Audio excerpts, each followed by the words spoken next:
चलिए ध्यान दीजिए, कुछ टेक्निकल प्रॉब्लम हुआ। अभी बताइए ये क्या है आपका, हम मिट्टी का क्या है, ये मिट्टी का परत है।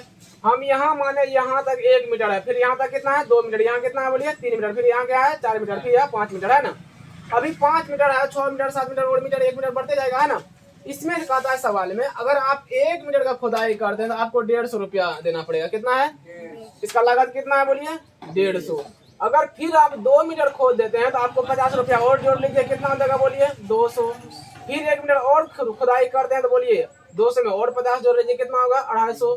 फिर 1 मीटर और खुदाई कर लीजिए, आपको कितना हो जाएगा 300। फिर 1 मीटर और खुदाई कीजिए, कितना होगा 350। वही कर रहे हैं हम यहाँ पे। हम यहाँ पे देखिए प्रथम मीटर के लिए खुदाई का लागत कितना है 150 रुपया, कितना है। तो दूसरा के लिए कितना होगा 50 रुपया ऐड करिएगा। फिर तीसरा के लिए क्या होगा 50 रुपया और ऐड कीजिएगा, जितना अभी तक दे चुके हैं है ना। अभी 200 दे चुके हैं 2 मीटर के लिए, तीसरा मीटर के लिए आपको कितना लगेगा बोलिए 250। फिर इसी तरह हम क्या निकाल लेंगे बोलिए, एपी हम बना लेते हैं। पहला हुआ 150, फिर कितना हो बोलिए 200, फिर कितना हो बोलिए 250। अभी इस तरह से आप जितना भी कर सकते हैं हम। तो बोलिए यहाँ पे दोनों का अंतर कितना है बताइए, यहाँ पे 50 है कि नहीं है। यहाँ भी अंतर कितना है बोलिए 50। बोलिए अंतर समान होता है तो एपी होता है कि नहीं होता है। एपी होता है तो हम कह देंगे हाँ यह एपी होंगे, क्योंकि क्यों होगा बोलिए सार्वंतर समान है। सार्वंतर क्या है बोलिए समान है। हो गया कि नहीं हो गया।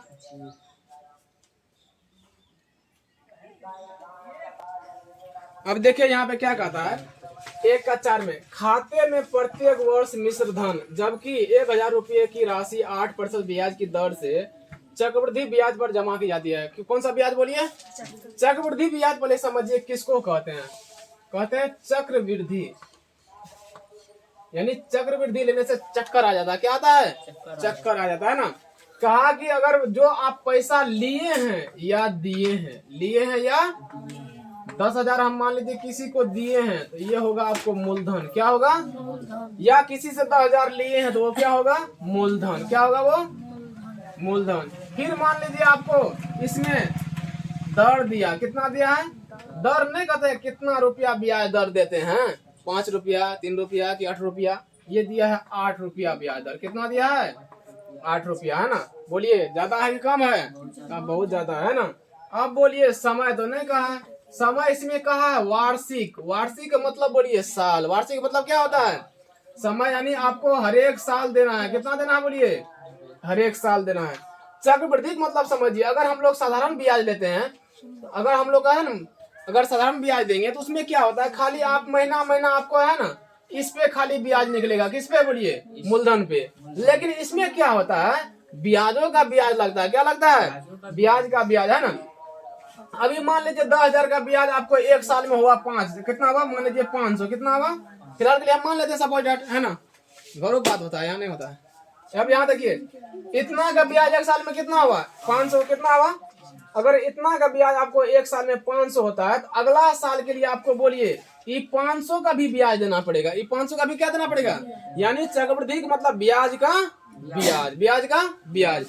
अभी देखिए हम पहला वर्ष के लिए हम निकाल लेते हैं। बोलिए जो रुपया आप लेते हैं या देते हैं उसको क्या कहते हैं मूलधन। उसको क्या कहते हैं जो आपको दर मिलता है, कितना रुपया ब्याज आपको कितना रेट है, रेट को हम लोग क्या कहेंगे बोलिए दर। समय इसमें कह दिया वार्षिक। वार्षिक मतलब बोलिए 1 साल। वार्षिक मतलब 1 साल है ना। अभी हम निकालेंगे पहला वर्ष के लिए, कितना के लिए बोलिए पहला वर्ष के लिए। पहला वर्ष के लिए क्या होगा बोलिए आप जानते हैं ब्याज बराबर होता है मूलधन गुना समय गुना दर बटा 108 में पड़े होंगे है ना। ब्याज का भी पहले ब्याज हम निकाल लेते हैं। मूलधन कितना है बोलिए 10,000, कितना है 10,000। समय कितना है 1, दर कितना है 8, बटे में कितना 100, 2 को 0 से कट गया।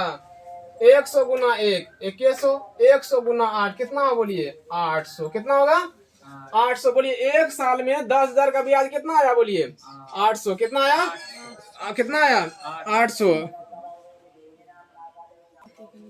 अब देखिए ये आपको पहला वर्ष के लिए ब्याज इतना हुआ। हम आप क्या निकालेंगे बोलिए, मिश्र धन। क्या निकालेंगे? मिश्र धन इसीलिए निकालते हैं, बोलिए मिश्र धन बराबर होता है मूलधन प्लस में ब्याज। क्या आता है? मूलधन प्लस में ब्याज। अभी बोलिए मूलधन कितना आपका बताइए? 10,000। कितना है? अब प्लस में 800 ई जोड़ लीजिए। अब अगला साल जो ब्याज चलेगा कितना पे चलेगा बताइए? 10,800 रुपया पे। कितना पे चलेगा बोलिए? अभी समझिए, ये एक वर्ष में आपको इतना ब्याज देना पड़ा ना। अब बोलिए इस पे तो 10,000 पे ब्याज तो चलेगा ही। चक्रवृद्धि ब्याज में बोलिए ब्याज में ब्याज चलता है, इसीलिए हम इसका अलग निकालेंगे, इसका अलग निकालेंगे। इससे अच्छा है कि हम एक बार जोड़ के निकाल लेंगे, है कि नहीं है? अभी उतना हुआ। फिर दूसरा साल के लिए कितना के लिए? दूसरा साल के लिए या दूसरा वर्ष के लिए? दूसरा वर्ष के लिए बोलिए फिर वही होगा। ब्याज बराबर क्या होता है? ब्याज बराबर मूलधन गुना समय गुना दर बटा 100, है ना? अभी बोलिए मूलधन कितना है? मूलधन आपको अब की बार बोलिए इस साल के लिए मूलधन कितना हुआ? 10,800। कितना हुआ? क्योंकि इतना रुपया में दूसरा साल में ब्याज चलेगा, इसीलिए मूलधन आपको हुआ 10,800 गुना समय बोलिए एक है, दर कितना है? 8 बटे में 100। 100 कट गया। 108 गुना 1 बोलिए 108 होगा। 8 64। कितना हुआ? 6 बचा ना अभी। एक गुना करेंगे 0 में 6 यानी 8 का 8। 800 कितना हुआ? 64। 864। बोलिए पहला में इतना ब्याज, दूसरा साल का ब्याज कितना आ गया? इतना ना। बोलिए अभी मूलधन इतना ही था ना इसके लिए। तीसरा साल में बोलिए आप इन दोनों को जोड़िएगा तब उसके इसका जो इतना है ये दूसरा साल के लिए, ये दूसरा साल का मूलधन है। अब बोलिए इसको और ब्याज को जोड़ देंगे, ये दूसरा साल का ब्याज निकला, ये मूलधन था, ये आपको ब्याज। तीसरा साल के दोनों जोड़ने पे आपको मूलधन बनेगा। बनेगा नहीं बनेगा? फिर लिखेंगे मिश्र धन बराबर, थोड़ा समझिए उल्टा पुल्टा सवाल है भले, लेकिन समझ में आ जाएगा तो हो गया क्लियर। मूलधन प्लस में ब्याज। अभी आप ही बताइए पहला साल का जो था वो कितना था मूलधन? 10,000। आप बोलिए हमको कौन सा ब्याज, साधारण ब्याज है कि चक्रवृद्धि ब्याज है बोलिए? इसीलिए ब्याज और मूलधन को जोड़ के न लेते हैं, इतना हुआ है ना। ये एक साल का ब्याज सहित मूलधन हुआ कि नहीं हुआ? दूसरा साल के लिए अगर आप फिर लेंगे ब्याज तो बोलिए इस पे चलेगा कि 10 पे चलेगा? इस पे चलेगा। ये दूसरा साल के लिए मूलधन हुआ कि नहीं हुआ? जिस तरह से हम मूलधन और ब्याज को जोड़ के लिए दूसरा साल का निकाले थे, उसी तरह से मूलधन और ब्याज को जोड़ के क्या निकालेंगे बोलिए? तीसरा साल का निकालेंगे नहीं निकालेंगे? उसी तरह से जोड़ लीजिए। 10 8 पे 00 अब प्लस में 864 जोड़िए। कितना होगा कहिएगा? इधर 64 है, 8 8 16 1100 11,000 कितना हुआ? 664 रुपया। ये हो गया आपको तीसरा साल के लिए जो चलेगा ना उसका मूलधन हुआ। फिर कहेंगे तीसरा साल के लिए या तीसरा वर्ष के लिए, तीसरा वर्ष के लिए अगर तीसरा वर्ष का निकालेंगे फिर क्या हुआ? ब्याज चलेगा। ब्याज बराबर मूलधन गुना समय गुना दर बटा 100। बोलिए अब की बार कितना है? 11,664 गुना 8 बटे में कितना? 100 ना जी, 100। ठीक है, सबको गुना करिए। कितना होगा? सबको गुना कर लीजिए। 8 को फिर 10 से 100 से क्या करेंगे? भागा दे देंगे। चलिए देखिए यहाँ पे 8 चौका 32, 3 हुआ। 8 छा 48, 3 51, 5 हुआ। फिर 8 छा 48, 5 53 हुआ। फिर 5 है 8 का 8 5 कितना हुआ? 13 हासिल 1 है 8 का 8 1 9 यानी इतना बटा में कितना? 100। अभी आप जानते हैं अगर 100 से भागा देंगे तो 2 दशमलव के बाद कितना दशमलव पड़ रहेगा? 2 अंक के बाद दशमलव दे दीजिए यानी 3.12 यानी इतना रुपया आपको ब्याज हुआ कि नहीं हुआ? अब लेकिन आपको तीसरा का मिश्र धन निकालना है ना, फिर इसको जोड़ देंगे तब क्या निकलेगा बोलिए? चौथा साल के लिए, है ना। अभी ब्याज निकला है, मिश्र धन नहीं निकला है आपको। फिर मिश्र धन निकालिए। मिश्र धन बराबर पहले का रुपया कितना है बोलिए? इतना जोड़ देंगे दोनों को, जो मूलधन हुआ बोलिए इसको जोड़ेंगे तब ना चौथा साल के लिए होगा आपको भी। इसीलिए 11,664 जोड़ में कितना है? 933.12। बोलिए कितना होगा? दशमलव से इधर तो 12 साल के रहेगा, है ना। 4 3 कितना होगा? 7। फिर 6 3 कितना होगा? 9।